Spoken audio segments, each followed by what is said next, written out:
Hola, Dios les bendiga. Bienvenidos a la materia de libros históricos. Estamos a punto de culminar, ¿verdad? Ya lo que es esta materia. Estamos viendo el libro histórico que vamos a ver a continuación.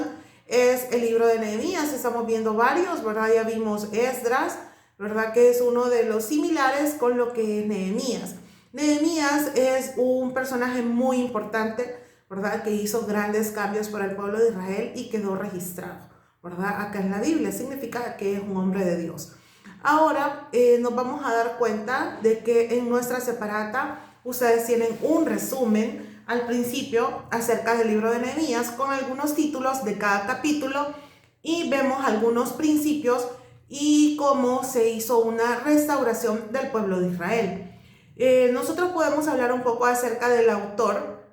Se considera que Esdras es un personaje que era escriba y al mismo tiempo sacerdote y era también el autor del libro de Nehemías, ¿verdad? Dice que las tradiciones judías como cristianas reconocen a Esdras como el autor. También dice de que es importante que podamos recordar que a Esdras se le dio un acceso a unos documentos, ¿verdad? Que eran del imperio persa. Y eso no se le daba a cualquiera, pero Esdras tenía la gracia de Dios, entonces ese acceso lo tenía él.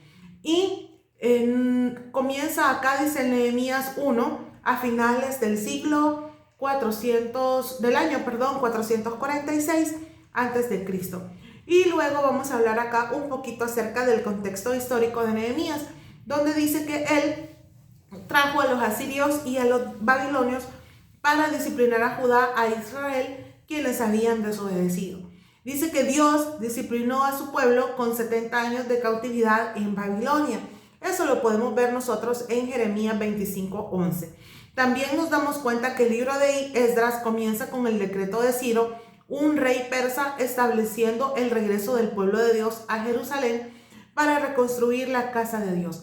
Y narra, dice, el establecimiento del calendario nacional de Judá de festividades y sacrificios. Luego también tenemos acá que Nehemías lo que hace, ¿verdad? El libro en sí es relatar el tercer regreso para reconstruir el muro y eso de Jerusalén alrededor del año 445 antes de Cristo. Reconstruir los muros de ciudades conquistadas presentaba una amenaza muy visible para la administración central persa. Ellos de alguna manera sabían que si Israel se reconstruía, algo podía suceder. Dice que solo un confidente cercano al rey podía confiársele tal operación. ¿Verdad? Estamos hablando de Nehemías, que era una persona que estaba dentro del palacio. Luego tenemos acá otras cosas importantes acerca de Nehemías, y es que Nehemías y Malaquías es uno de los profetas menores, dice que representaban los últimos escritos canónicos, tanto en términos del tiempo de los acontecimientos ocurridos, como en el tiempo cuando fueron registrados por Esdras. Significa que Nehemías y Malaquías son los últimos, ¿verdad?, en la historia. Después de eso, dice de que cuando ustedes saben que termina el libro de Malaquías, luego se retoma la Biblia y pasamos al Nuevo Testamento. Entonces, entre Malaquías y Mateo hubo un periodo del silencio que se llamaba un periodo de 400 años en el cual no hubo palabra de Dios hasta que se empezó a hablar acerca del nacimiento de Juan el Bautista y del nacimiento de Jesús. Entonces, otros datos importantes que tenemos acá de Nehemías es que era un hombre de oración y él oró apasionadamente por su pueblo. Eso lo vemos en Nehemías 1. Yo creo que en nuestros tiempos necesitamos más personas que nos apasionemos más por orar, más por interceder por las demás personas. Recientemente hemos comenzado en nuestra iglesia un diplomado en guerra espiritual. Este lo está ofreciendo nuestro pastor general José Luis Blanco y es súper interesante lo que nosotros podamos aprender acerca de esto de la oración. La oración no solamente es venir y orar por mi comida, ¿verdad? Decir, Señor, gracias por estos alimentos, bendícelo, que sean de provecho para mi cuerpo. No, va más allá de eso, de solamente en el nombre de Jesús, amén. Va más allá de que nosotros podamos sentirnos seguros, ¿verdad? De que nuestra oración también va con el sentido de que podamos interceder y orar por otras personas, no solo por mí. No quiero decirle que esas oraciones Dios no las escucha, las que hago por mí o las que hago por mis alimentos, claro que sí. Pero Dios siempre va a querer que nosotros podamos tener un nivel de oración mejor, es decir, un nivel de comunicación mejor con Él. Nehemías había descubierto y sabía que la oración le estaba abriendo puertas para poder hacer algo grande por su pueblo Israel. Luego dice aquí que Nehemías es un ejemplo de un líder valiente e ingenioso. Definitivamente que sí. También dice que Nehemías nos enseña que la oración es de vital importancia para los seguidores de Dios. Y dice acá, en momentos de gran dificultad, Nehemías oró en busca de dirección divina. Definitivamente que tiene que ser así. Nosotros tenemos que buscar a Dios en momentos de dificultad y cuando estemos bien también, para agradecerle a Dios porque estamos bien. Pero en los momentos de dificultad es cuando más buscamos de Dios, es cuando más, no sé de dónde, ¿verdad? Apartamos el tiempo, ¿verdad? Para orar, ¿verdad? Hacerlo en la mañana o hacerlo en la noche. Para algunos quizás por nuestro trabajo a veces tal vez al mediodía es como un poco incómodo hacer una oración bastante larga, ¿verdad? Pero las mañanas y en la noche es súper recomendable que podamos venir y hablar con Dios. Hablar, platicar, contarle todas las cosas que nosotros anhelamos y hacemos y poner todo en las manos de Dios. Nehemías lo estaba haciendo y en realidad así logró grandes cosas para el pueblo de Israel. Luego comenzamos con Nehemías capítulo 1, donde se habla de la angustia de Nehemías por la desgracia de Jerusalén. Y ahí tenemos su oración. Dice que la primera apelación de Nehemías fue a Dios para tener la plena confianza en su petición al rey.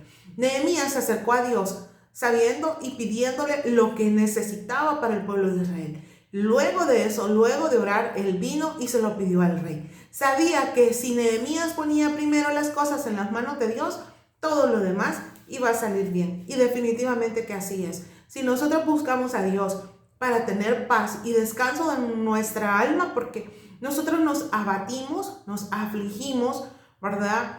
Algunas personas se vuelven ansiosas por las situaciones que pueden estar pasando. Pero si nosotros aprendemos a descansar en Dios a través de la oración, créame que es lo mejor que nosotros podemos hacer. Y Nehemías lo hizo. Luego tenemos en el capítulo 2, del versículo del 1 al 8, donde dice que Nehemías oró al Dios del cielo, infinitamente superior aún de este monarca poderoso. Elevó su corazón al Dios que entiende el lenguaje del corazón. Es importante que recordemos justamente esa palabra. O sea, las cosas no solo están acá en nuestra mente, bueno, en nuestra mente, en nuestro corazón, ¿verdad? Pero lo importante es que nosotros nos podamos dar cuenta de que Dios entiende lo que está en nuestra mente, lo que está en nuestro corazón. Ahora, Dios conoce, ¿verdad?, cada una de las cosas que nosotros necesitamos, pero necesita también que nosotros vayamos y acudamos a Él y lo busquemos en esos momentos en que más lo necesitamos, porque Él es el único que puede ayudarnos. Y Nehemías lo sabía. Dice acá, cuando Nehemías hubo considerado el asunto, dijo a los judíos que Dios había puesto en su corazón edificar los muros de Jerusalén. Es decir, Nehemías cuando fue al pueblo, ya a decirle, ¿verdad?, a todos en general, le dijo, yo sé que Dios quiere que nosotros lo hagamos, porque Nehemías estaba seguro que Dios había hablado a su vida. Luego, veamos en el capítulo 3, comienza la reconstrucción del muro de Jerusalén. Dice que repartieron el trabajo para que todos supieran qué hacer y se dedicaran con el deseo de alcanzar la excelencia, pero sin contender ni dividir sus intereses.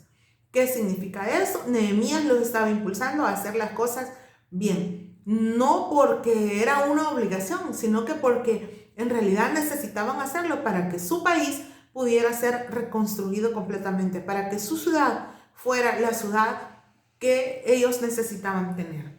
Eso lo vemos en el capítulo 3. En el capítulo 4 dice aquí que Nehemías tuvo algo de problemas. Dice que personas que discrepan entre sí en todo se unen para la persecución.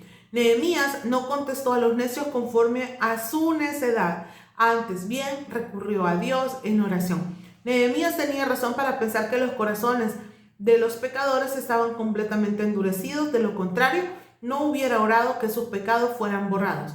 La buena obra sigue adelante cuando la gente se preocupa de ella.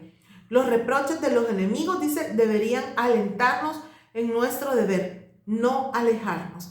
Es decir, si nosotros vemos que hay dificultades que nos están haciendo ver cosas difíciles en nuestra vida, y a pesar de las cosas difíciles nosotros nos mantenemos, creo que Dios verá nuestro corazón y nos ayudará a salir de esta situación.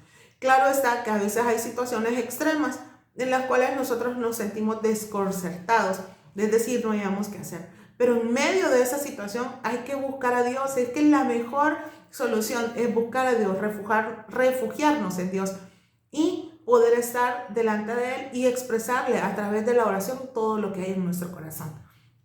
En el capítulo número 5 se habla que ahí hubieron varias situaciones para Nehemías. Del versículo 6 al 13 dice: Nehemías sabía que aunque edificaran los muros de Jerusalén muy altos, muy gruesos o muy fuertes, la ciudad no podría estar a salvo mientras hubiera abusos en ella. La manera correcta, dice acá, de reformar la vida de los hombres es convencerlos de sus pecados en sus conciencias. Cuando se razona con gente egoísta, es bueno comparar su actitud con la de los más generosos, pero es mejor aún apuntar el ejemplo de aquel que se hizo pobre por nosotros, aunque era rico, para que nosotros por su pobreza fuéramos enriquecidos. ¿Qué significa esto? Significa de que es importante que las personas se den cuenta, ¿verdad? Que a veces el pecado es el que nos puede alejar de Dios, aún incluso cuando nosotros oramos, ¿verdad? Pero si hay cosas ocultas en nuestro corazón, eso alejan nuestra fe de Dios. Luego en el capítulo 6, ¿verdad? Seguimos viendo de que Nehemías elevó su corazón al cielo en una oración muy corta. Veamos y les recuerdo, ¿verdad? Orar es algo clave y vital en la vida de los cristianos. Y créanme que yo lo he aprendido a lo largo de toda mi vida y ahora más que nunca también. Porque yo creo que a veces nosotros oramos y lo hacemos nada más con la intención de, es algo que debo de hacer, como un requisito. No lo hacemos en realidad porque haya una necesidad. Entonces Dios viene y pone circunstancias en nuestras vidas que nos hacen que la oración se vuelva una necesidad. Entonces para Nehemías hacer hasta una oración corta era una necesidad, porque sabía que a Dios era el único que podía acudir para poder descansar. Luego en el capítulo 6 todavía se menciona en los versículos del 15 al 19 que el muro fue comenzado y terminado en 52 días, a pesar de que descansaron en los días de reposo, ¿verdad? Las intenciones que tenían eran buenísimas, y no solamente las intenciones, sino que el esfuerzo que hicieron por trabajar. En el capítulo 7 dice: habiendo terminado los muros, Nehemías regresó a la corte persa y volvió a Jerusalén con un nuevo cometido. La seguridad pública depende del cuidado de cada uno para cuidarse él mismo y su familia contra el pecado. Ahora, Nehemías sabía que la seguridad de la ciudad sometida a Dios depende más de los habitantes que de los muros. Significa que esa ciudad iba a ser segura siempre y cuando los que estuvieran adentro se sintieran seguros de que su confianza estaba puesta en Dios. En el capítulo 8 hablamos que los sacrificios tenían que ofrecerse en la puerta del templo, pero la oración, dice acá, y la predicación eran y son servicios religiosos tan aceptablemente realizados en un lugar como en el otro. Los jefes de familia deberían llevar consigo a sus familias a la adoración a Dios en público. Dice acá, las mujeres y los niños tenían almas que salvar.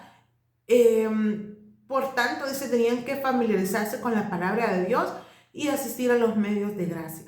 Vea que es importante de que todas las personas que están cerca de nosotros reconozcan que la única forma de estar cerca de Dios es buscándole, pidiéndole a Dios que nos ayude.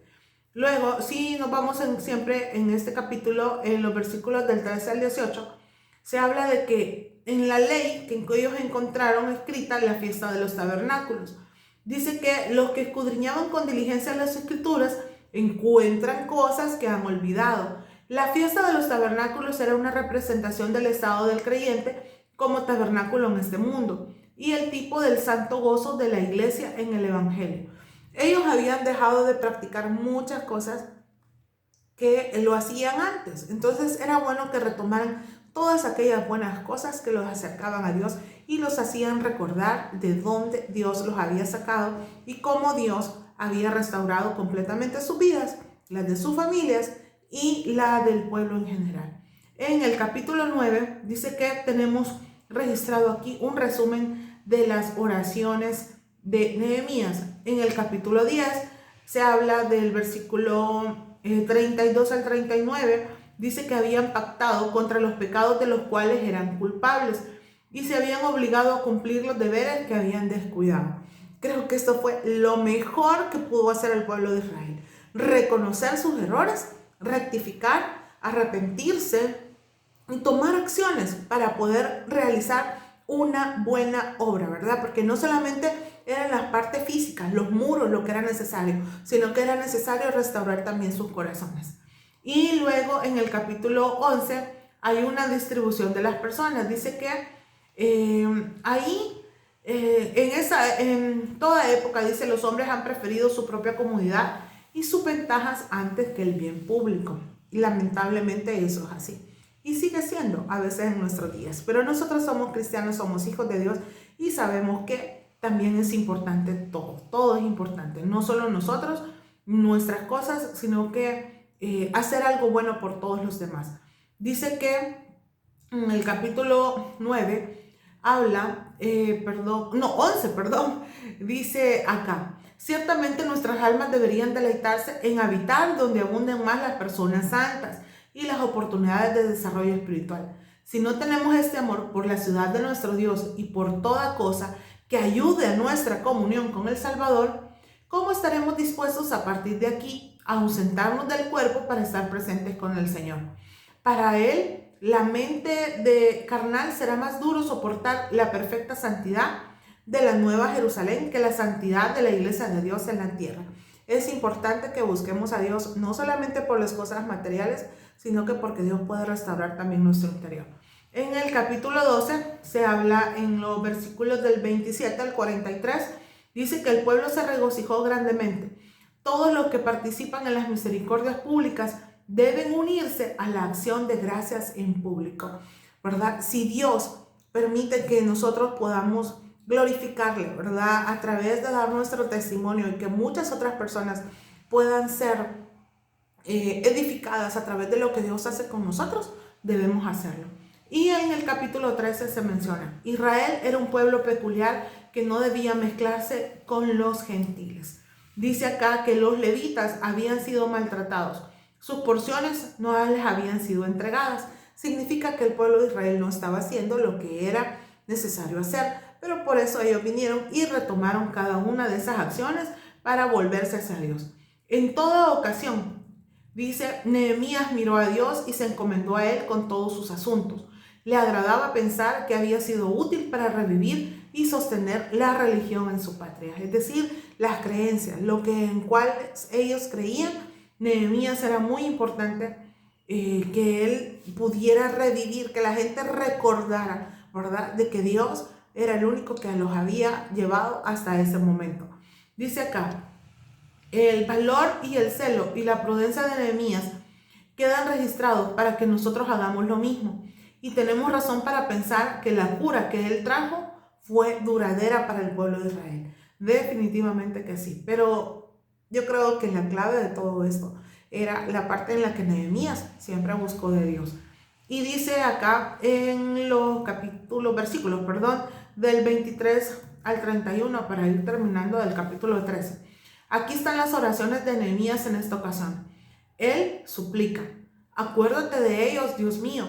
Señor, convéncelos de pecado y conviértelos. Pon en sus mentes lo que deben ser y hacer.